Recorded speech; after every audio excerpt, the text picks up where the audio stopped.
한 율법 학교에 다니는 학생이 스승님을 찾아와서 이렇게 이야기합니다. 자기는 스스로 랍비될 모든 자격을 갖추었다라고 이야기를 합니다.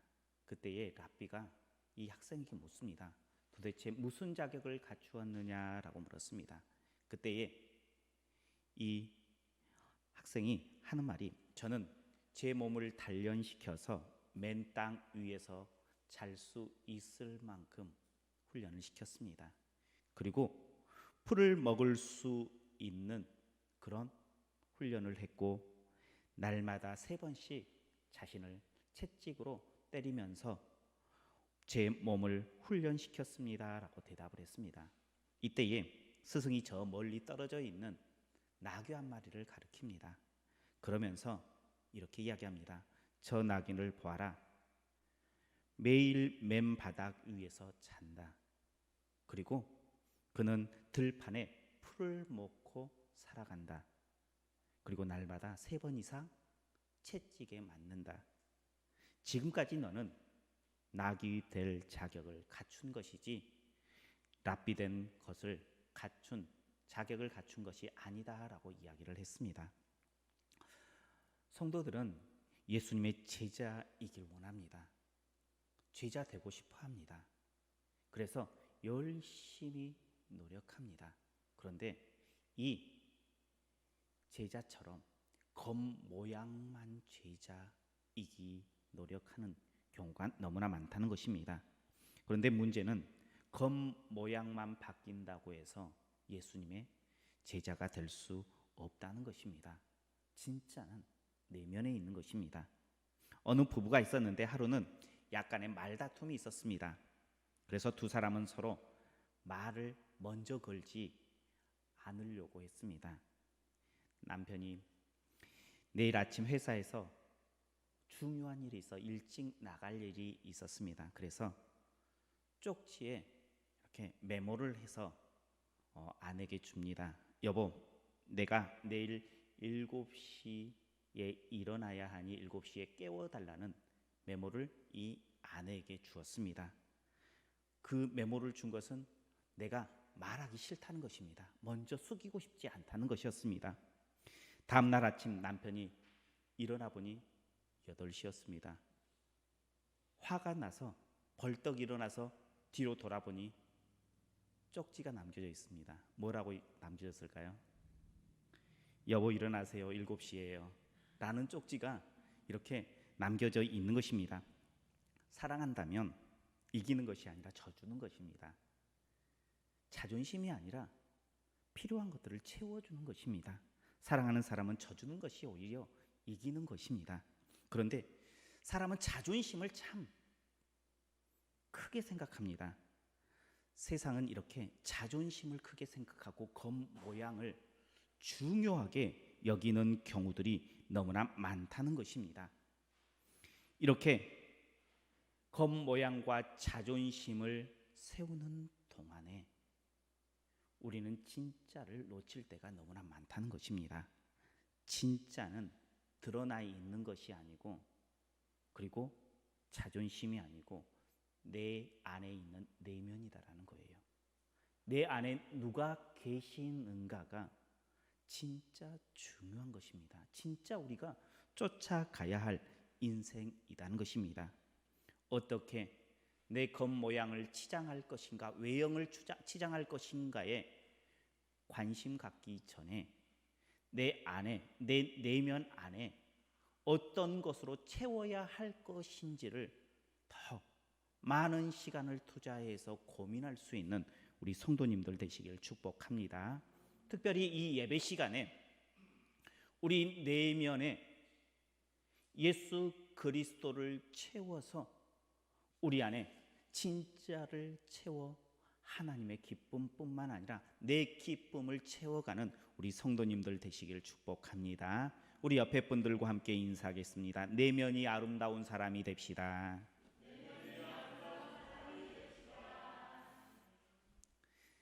내면이 아름다운 사람이 돼야 돼요. 내면이 아름다운 사람은 뭘로 채워져 있는 사람입니까? 예수님으로 채워져 있는 사람이에요. 그것보다 귀한 것은 없어요. 많은 그리스도인들에게 한 가지 질문을 합니다. 당신은 구원을 받았습니까? 라고 묻는다면 우리 성도님들은 어떻게 대답하시겠습니까? 많은 그리스도인들에게, 교회를 다닌 사람들에게 질문을 해도 이거에 대해서 나는 확실합니다, 나는 구원받았습니다 라고 말하는 사람들이 많을까요? 적을까요? 많지 않다는 거예요. 그런데 이단들에게 묻습니다. 당신은 구원받았습니까? 그러면 이단들은 뭐라 그래요? 나 구원받았어요. 나 오늘 죽어도 괜찮아요 라고 이단들은 이야기합니다. 진짜 구원받은 사람들은 뭐예요? 머뭇머뭇하는데 속아 있는 사람은 확신에 차 있어요. 왜 우리는 머뭇머뭇해야 될까요?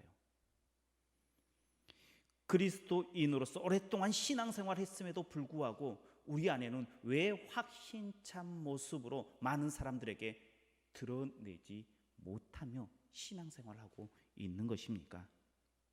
오늘 말씀을 나눌 때에 내가 구원받은 자녀임을 확실하게 선언하고 그것을 굳게 세워 나아가는 은혜의 시간 되시기를 축복합니다. 먼저는 우리는 이미 진리에 속해 있음을 인정해야 된다는 것입니다. 우리 19절 말씀 한번 같이 보겠습니다. 19절입니다. 이로써 우리가 진리에 속한 줄을 알고 또 우리 마음을 주 앞에서 굳세게 하리니. 아멘. 우리가 진리에 속한 줄 알고 라고 이야기하고 있는데 이 속한이라는 단어는 헬라어로 에스멘이라는 단어를 사용합니다. 이것은 그냥 속했다, 속한 것이다 라고 이야기한 것이 아니라 완전히 속해버린 완료형을 쓰고 있다는 것입니다. 속할 것이다가 아니라 속했다, 끝맺음을 해버린 것입니다. 뭔가 변수가 있어서 그 변수 때문에 바뀔 수 있는 것이 아니라 완전히 끝난 결론을 내버린 단어가 바로 이 속한이라는 에스멘이라는 단어라는 것입니다. 우리는 이미 진리에 속했다라고 결론을 내버렸어요. 성경은 결론이 이렇게 나 있다는 것을 우리는 받아들여야 된다는 거예요. 그러니 확신을 가지라라고 말씀하고 있습니다. 우리 마음을 주 앞에서 굳게 세워라. 너희는 하나님의 백성이야 라고 성경에 기록되어 있으니 이제는 그 마음을 굳게 세워라 라고 성경은 이야기하고 있습니다. 그런데 사람들은 하나님께서 말씀을 통해서 너는 하나님의 백성이야 라고 인쳐 줬어요. 끝을 내버렸습니다.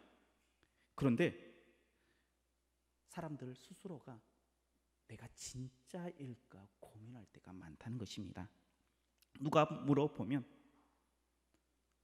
머뭇머뭇하게 된다는 거예요. 그런데 오늘 본문에서는 분명하게 이야기하고 있습니다. 너는 하나님의 자녀이다. 진리에 속해 있다라고, 구원받았다라고. 이것은 앞으로의 너의 삶이, 너의 행동에 뭔가가 바뀌는 것이 아니라 어떠한 상황 가운데에 있다 할지라도 이것은 변함없는 완료로 결론 내어버렸다는 것입니다. 우리는 우리 스스로 계속해서 이거에 대한 확신을 가져야 된다라고 이야기를 하고 있습니다. 주 앞에서 굳게 세워라라고 말씀하고 있습니다. 나는 사단의 종노릇했던 어리석었던 그런 모습은 이제 다 떨쳐버렸고 이제 하나님의 자녀다라는 그런 선언을 해야 된다는 것입니다. 성경에서 이렇게 너희는 속했다라고 말해준 것은 요즘 말로 한다 그러면 내 자녀임을 유전자 검사를 해서 내가 물증이 있다는 것과 같다는 거예요. 유전자 검사를 해서 너는 내 자녀야 했는데 자녀가 머리 극적극적하면 돼요, 안 돼요? 지금 우리가 당신은 구원받았습니까? 라고 이야기하는데 내 머리를 극적극적하면 유전자 검사까지 했는데 왜 극적극적하느냐라고 이야기하는 것과 같다는 것입니다. 우리 안에 믿음을 세워야 되는 거예요. 굳건한 믿음을 세워야 되는데 그 믿음이 어떤 믿음입니까? 시카고에 대화재가 있었을 때 온 시가지의 건물들을 이렇게 여러 채 태우면서 무디 목사님의 교회까지 불탔습니다. 기자가 무디 목사님 곁에 와서 이렇게 이야기합니다. 목사님의 설교는 항상 살아계신 하나님의 능력이 있다, 전능하다라고 설교를 하는데 왜 그 하나님께서는 자신의 거룩한 성교회가 불타는데 아무 일도 하지 않습니까? 당신이 말한 하나님은 진짜 살아있습니까? 라고 이야기를 했습니다. 그때 이 무디 목사님이 이렇게 대답합니다. 나는 벌써부터 하나님께 큰 교회를 지을 수 있도록 해달라고 기도했습니다. 그 기도의 응답이 지금 이루어지고 있는 것입니다. 큰 교회를 짓기 위해서는 저 작은 교회를 어떻게 해야 돼요? 무너뜨리고 철거를 해야 되는데 철거 비용을 많은 철거 비용이 드는 것을 제하기 위해서 하나님께서 지금 불태우고 있는 거예요. 라고 이야기를 했다는 거예요. 근데 이 기자가 이 목사님이 그 불이 나서 뛰쳐나온 모습을 보니까 아무것도 가지고 나오지 않았어요. 빈털터리로 몸으로 나온 거예요. 그래서 어이가 없습니다. 도대체 그러면 목사님은 어떤 돈으로 그 큰 교회를 지을 수 있겠습니까? 라고 이야기했습니다. 그때에 이 무디 목사님이 하는 말이 나는 저 불을 피해서 나올 때에 돈과 수표를 가지고 나오지 않았습니다. 그러나 내가 가지고 온 이 낡은 성경책은 아무리 써도 바닥나지 않는 하나님의 금고와 같습니다 라고 이야기를 하면서 이제 지켜보십시오. 얼마 후면 저 불타는 교회보다 더 큰 아름다운 성전이 저곳에 세워질 것입니다 라고 이야기를 했다는 것입니다. 무디 목사님은 그 화재 이후에 얼마 있어서 영국으로 건너가서 영국에서 부흥 집회를 인도합니다. 그리고 그 부흥 집회로 인해서 전 영국이 환호를 합니다. 그 집회에 참석했던 많은 성도들이 헌금을 해요. 그리고 그 헌금을 가지고 와서 불탔던 그 성전, 그곳에 더 크고 아름다운 전을 지을 수 있었다는 것입니다. 믿음이다라는 것은요, 지금 당장 내 눈앞에 있는 것을 바라보는 것이 믿음이 아니에요. 내가 기도했던 것, 하나님께서 약속했던 것, 그것을 붙잡는 것이 진짜 믿음이다라는 거예요. 즉 현재의 내 모습이 어떠하든지 내 모습을 보는 것이 믿음이 아니라 하나님께서 너는 내 백성이다, 내 구원받은 자녀이다라고 인쳐주신 그 약속을 믿는 것이 믿음이다라는 것입니다. 약속을 붙잡는 것이라는 것입니다. 이미 구원은 우리에게 속했다. 하나님은 성경을 통해서 꽝꽝꽝 하면서 그것을 결론을 내버렸다는 거예요. 이제 다음은 우리의 몫이에요. 그것을 우리의 마음 가운데 굳건히 세워가는 거예요. 하나님께서 결론 내버린 것이니까 이제 그것을 의심하지 말고 그것을 붙잡는 거라는 거예요. 더 확실하게 하기 위해서 두 번째, 구원은 누가 결정했느냐라는 것입니다. 그 구원, 우리 20절 말씀을 같이 보겠습니다. 20절입니다. 이는 우리 마음이 혹 우리를 책망할 일이 있어도 하나님은 우리 마음보다 크시고 모든 것을 아시기 때문이라. 아멘. 만약 사람이 결정하면 그보다 더 큰 이가 오면 그 결정은 뒤집힙니다. 전주시장이 뭔가를 결정했어요. 그런데 대통령이 와서 이거 이렇게 좀 해라고 하면 그 결정이 뒤집힐까요? 안 뒤집힐까요?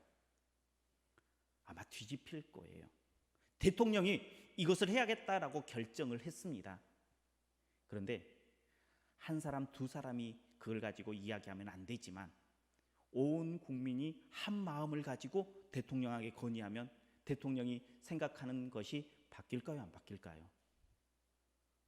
더 큰 것이 와서 결정하면 그 전에 작은 것의 결정은 바뀔 수밖에 없습니다. 그런데 오늘 본문에 보면 하나님께서 결정한 것입니다. 하나님께서 결정하면 그 결정을 뒤집을 이가 이 땅 가운데, 온 우주 가운데 있을까요?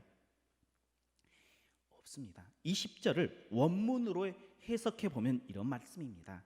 만일 우리 마음에 구원에 대한 확실한 마음이 없을지라도 우리보다 더 크신 하나님께서 우리 마음 속에 구원이 있다.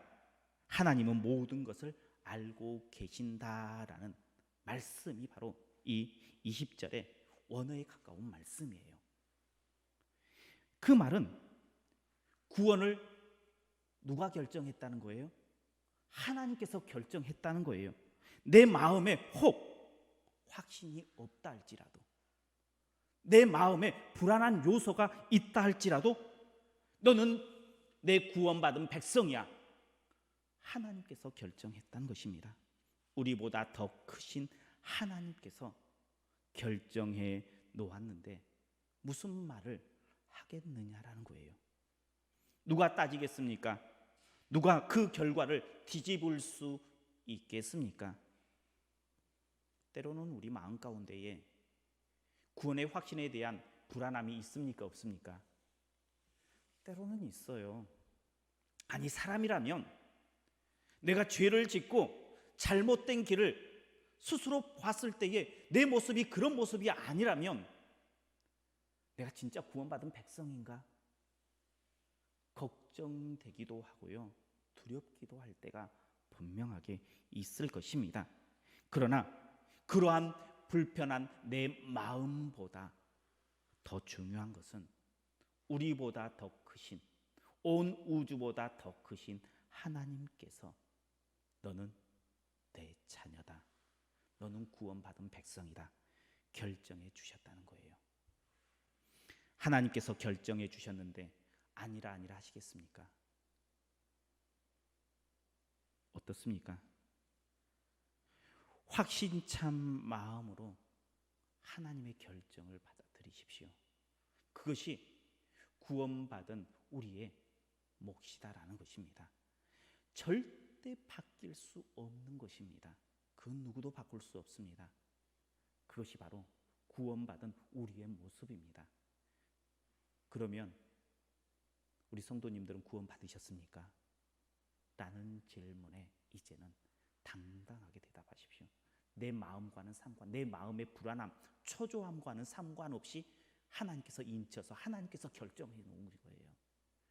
그러니 어떠한 상황 가운데에서도 당신이 구원받은 백성입니까? 내가 설령 거짓말을 하고 있는 그 순간에도 그런 질문을 누가 한다 그러면 어떻게 대답해야 돼요? 이것은 하나님께서 결정해 놓은 거예요. 그러니 두려워하지 마십시오. 걱정하지 마십시오. 하나님의 자녀에 대한 은혜가 바로 여기에 있습니다. 그리고 하나님의 자녀가 되어서 주신 특권이 있습니다.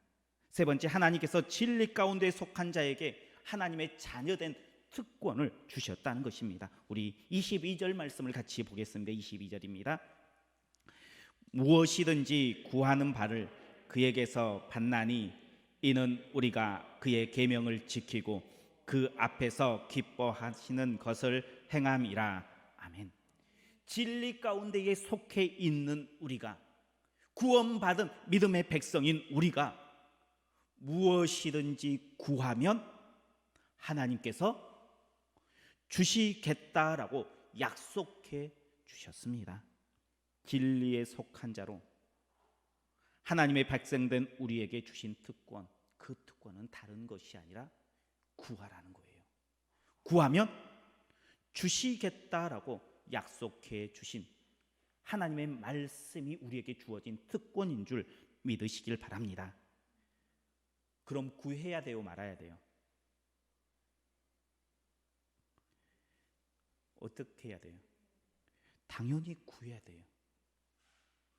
안 구하는 사람이 어떻게 보면 어리석은 사람이에요. 하나님께서 우리에게 특권을 주신 것은 그냥 명목상으로 주신 거 아닙니다. 구하라고 주신 거예요. 우리의 필요를 따라서 채워주시겠다라고 해서 주신 거예요.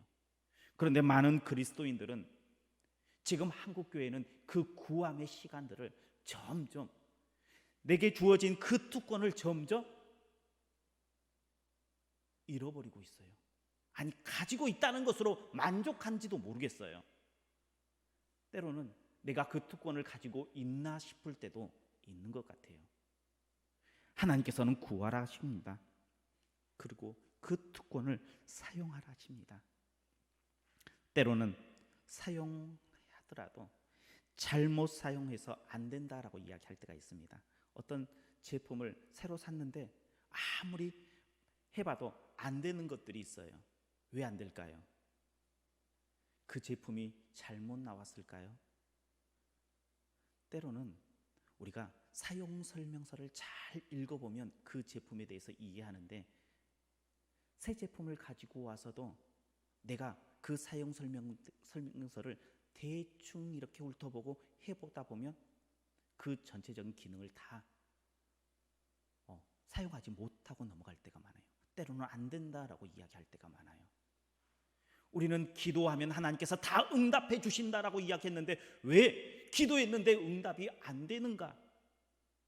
하나님께서 약속해 주신 이 말씀이 잘못된 것은 아닌가? 하나님께서 거짓말한 것은 아닌가라고 생각할 때가 있을 것입니다.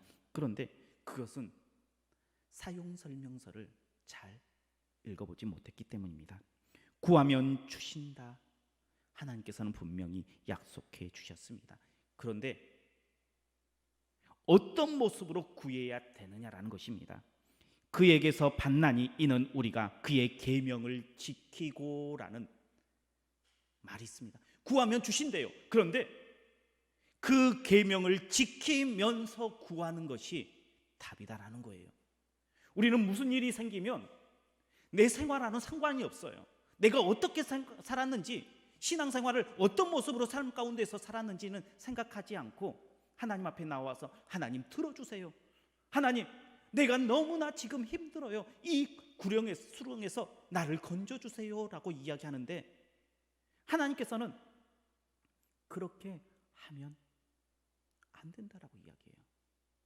사용 설명서에는 너희가 하나님의 말씀을 지키면서 하나님 앞에 구하면, 진리에 속한 자의 삶을 살아가면서 하나님 앞에 구하면 하나님께서는 그 모든 것들을 들어주시겠다라고 약속해 주고 있습니다. 우리는 이제 좀 더 구체적으로 사용 설명서에 대해서, 기도의 특권에 대해서 어떻게 하면 우리가 응답받는가를 나눴습니다. 이제 그 사용 설명서대로 구해야 됩니다. 기도해야 합니다. 그래서 우리가 가져야 할 것들을, 우리가 누려야 할 것들을 누려야 된다는 것입니다. 조금 귀찮다고 해서 그 큰 특권을 버리시겠습니까? 아니잖아요. 좀 귀찮아도 그 특권이 얼마나 귀한 것인지 아신다면 잡으십시오. 구하십시오. 그것이 우리가 걸어가야 할 것입니다. 그렇다면 하나님의 말씀대로 사는 것, 요한 1서에서 말하는, 오늘 본문에서 말하는 하나님 법대로, 하나님 말씀대로 하나님을 기쁘시게 하는 것이 무엇인가라는 거예요. 어떤 것이 하나님의 모습대로 살아가는 거냐는 겁니다. 그것은 다른 것이 아니라 서로 사랑하는 것입니다. 우리 23절 말씀을 같이 보겠습니다. 23절입니다. 그의 계명을 거시니 곧 그의 아들 예수 그리스도의 이름을 믿고 그가 우리에게 주신 계명대로 서로 사랑할 것이니라. 아멘. 주의 계명, 내가 지켜야 할 계명은 이것이다. 예수 그리스도의 이름을 믿고 그 말씀대로 뭐 하라는 거예요? 서로 사랑하라는 거예요. 서로 사랑하는 것이 바로 하나님께서 우리에게 주신 계명이다라고 이야기하고 있습니다. 형제를 사랑하십니까? 얼만큼 사랑하십니까? 하나님께서는 우리에게, 예수님께서는 우리에게 얼만큼 사랑하라라고 이야기하고 있습니까? 저는 우리 성도님들에게 이렇게 이야기하고 싶어요. 내 자녀만큼만 사랑해도 된다라고 이야기하고 싶어요. 우리 부모들이 자녀들에게 진짜 끔찍하게 해요. 많은 것들을 양보해줘요. 많은 것들을 참아요. 고린도전서 13장이 사랑장인데 그 사랑장을 쭉 보면 내가 자녀들에게 진짜 그렇게 하고 있는 부분들이 많구나라는 생각들을 많이 해요. 그렇게 사랑해 주는 거예요. 사랑은 참아주는 겁니다. 기다려주는 것입니다. 격려해주고 이해해주는 것입니다. 포기하지 않는 것이 사랑이에요. 그런 사랑으로 옆에 주위에 있는 내 형제들을 보라는 거예요. 내 자매들을 보라는 거예요. 그것이 바로 서로 사랑하는 것이다. 서로 아껴주는 것이다 라고 예수님께서는 지금 말씀하고 있습니다. 그리고 사랑하는 것은 도와주는 것입니다. 참 감사한 것은 우리 교회에서 올해부터 어린 감람나무 헌금을 이렇게 우리가 책정을 해서 드려요. 어떻게 보면 우리가 얼굴 한 번도 보지 못한 이들에게 사랑을 베풀려 주려고 우리가 작정하고 그 일들을 시작합니다. 이게 하나님의 사랑을 나누는 거예요. 서로 사랑하는 거예요. 때로는 보이지 못했던 이들을, 때로는 내 옆에 있는 형제들을 하나씩 하나씩 서로 사랑하는 것을 시작해 나아가는 거예요. 이것이 하나님께서 기뻐하시는 것이고 하나님의 말씀대로 살아가는 거예요. 아마 어린 감람나무 헌금을 통해서 이제 우리가 그들을 도우면 몇 개월, 몇 년이 있으면 조금씩 열매가 맺혀질 거예요. 그 열매가 조금 더 가면 우리 눈에 보일 만큼 하나님께서 인정할 만큼의 열매가 맺힐 거예요. 이것이 바로 사랑하는 우리의 삶이다라는 거예요. 이렇게 하나씩 하나씩 우리 가운데에 서로 사랑의 마음을 가지고 사랑하면 이제 우리에게 주신 그 기도의 특권을 누릴 수 있게 되는 거예요. 그리고 나서 구하는 거예요. 구하면 주시겠다라고 약속해 주셨습니다. 이것이 우리가 앞으로 계속해서 지켜나가야 할 신앙이라는 것입니다. 당신은 구원받았습니까? 묻는다면 이제 자신 있게 대답할 수 있어야 합니다. 왜요? 우리는 이미 구원받았습니다. 하나님께서 인쳐주셨습니다. 하나님께서 유전자 검사까지 다 맞춰주셔서 일단 우리에게 모든 것을 증명해 주셨습니다. 그러니 구원받은 자의 삶을 사십시오. 그냥 구원받은 정도의 삶이 아니라 하나님께서는 구원받은 우리에게, 진리에 속해 있는 우리에게 특권을 주셨습니다. 사랑하며 살며 열매 맺은 모습으로 구하면 주시겠다라고 약속해 주셨습니다.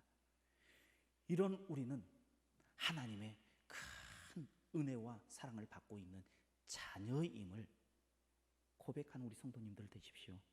그런 모습으로 나는 하나님의 자녀입니다. 믿음으로 선언하며 살아가는 우리 성도님들 되시기를 축복합니다. 기도하겠습니다. 사랑이 많으신 하나님 감사합니다. 하나님께서는 이미 우리를 구원하여 주셨습니다. 구원받은 백성으로 인쳐 주셨습니다. 유전자 검사까지 다 마치시고 우리에게 약속해 주셨는데 우리의 연약한 믿음으로 마음으로 흔들리지 않도록 굳건히 세워가게 하시고 이제 하나님의 자녀된 특권인 기도의 능력을 행하는 누리는 믿음의 백성들 다 될 수 있도록 우리 성도님들을 우리 교회를 축복하여 주옵소서. 예수님 이름으로 기도하옵나이다. 아멘.